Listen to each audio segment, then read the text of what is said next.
Welcome back to Arifureta, Anime Review, episode number 31. We're here reviewing... actually, no, that's the episode we're talking about here. This is the 25th episode of this review series, which, just by sheer coincidence, just yesterday, Hunter x Hunter reached episode 25. Now this one's turn. This is we're talking about the 31st episode of the series, The Hero Returns. For this episode, for some reason, they did not finish down to book 7. Not sure why, but it's like, presumably, what happened toward the end of this chapter was probably accomplished off screen. It's like, okay, so you skip the rest of this book for some reason. Last like 20-30 pages. You skip that.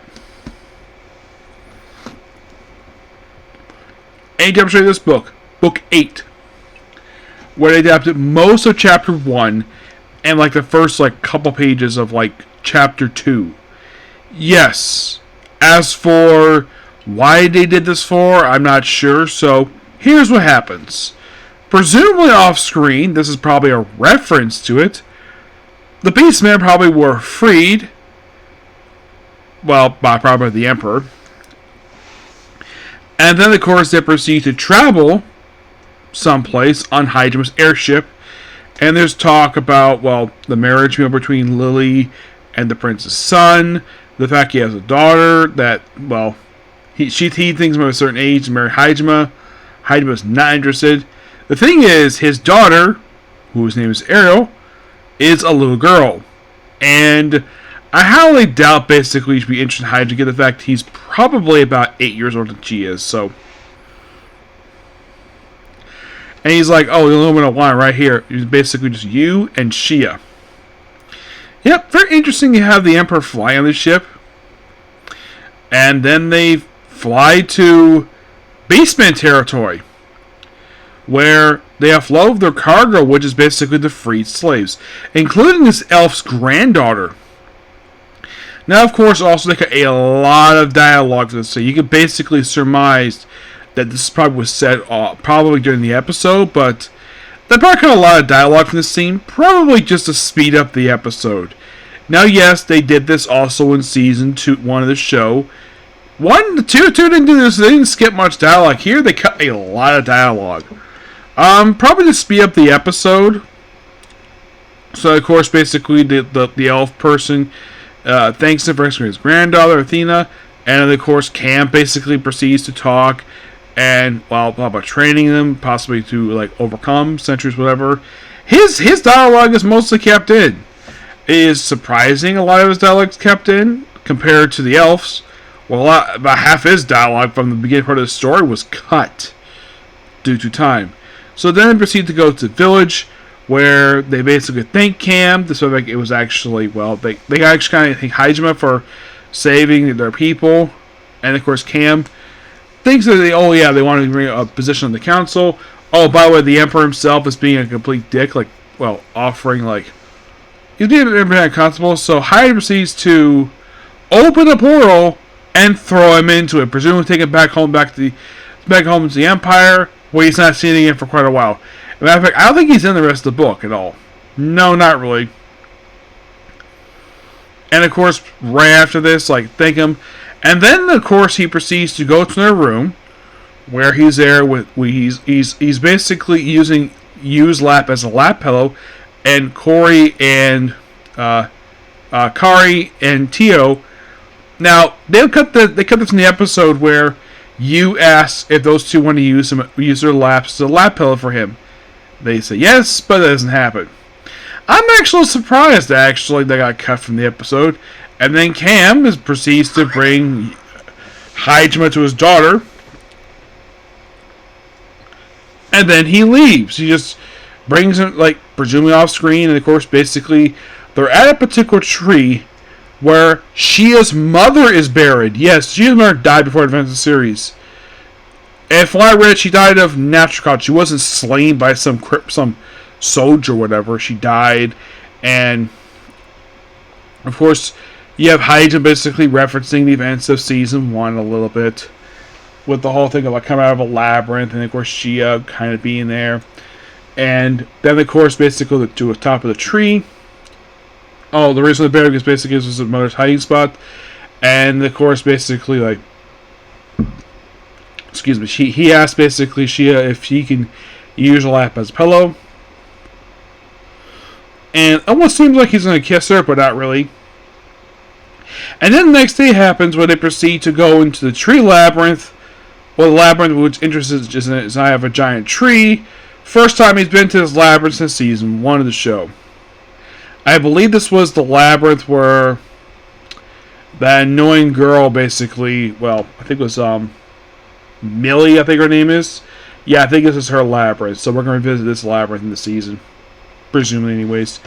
And then the episode has a post-credit scene of where Haitama is being told to wake up by his mother. Well, looks like it's back in modern day. Well, back in the real world. And then Yu is basically in his bedroom, wearing a school uniform, and Haitama's hair is black again. You're probably wondering what the heck is going on. From what I've read, this deals with a labyrinth. That's the whole purpose of this. It's just a sneak preview of next week. Very interesting episode, per se. I don't think the stuff cut really hurt the episode. I know that season 1 got a lot of criticism for cutting way too much in the books. Now, yes, book 1, they did a great job with that. I'd say book 3 and 4 did a pretty decent job. It's book 2 that got the most cuts. Now, that's one thing in particular that I know that season 1 got a lot of criticism for, was basically too much cuts and the character designs. I don't have a problem with the character designs, it's more the adaptation is the issue with this series. That's the ultimate really big problem, is the adaptation. Because they just cut way, way too much in season 1. 2 was definitely improvement. Yes, though they did cut a whole chapter out that one. This season so far, up until this episode, they pretty much kept a lot in.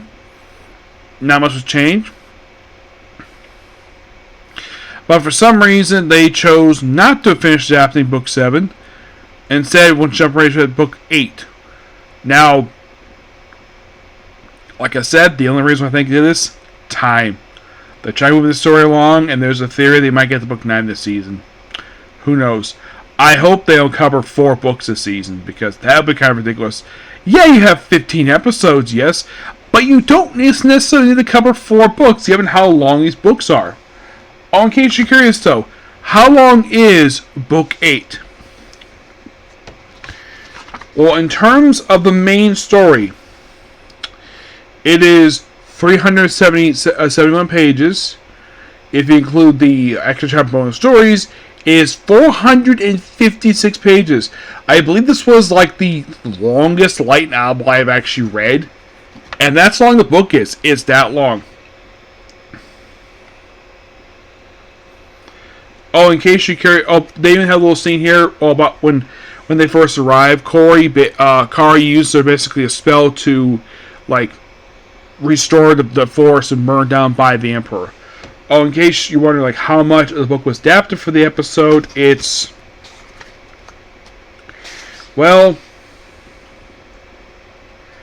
kind of the way it's about this much, plus, like, the opening page of our next chapter.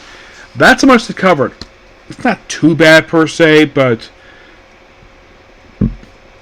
excuse me. Let's kind of hope, basically, we don't have more major cuts here. I hope not. But there's one particularly important thing that happens, I believe, at the end of this book, that I hope they do not skip, because that's vitally important to Shia. Because she's going to get a lot of focus this season, and to me, a lot. Like, here's the thing.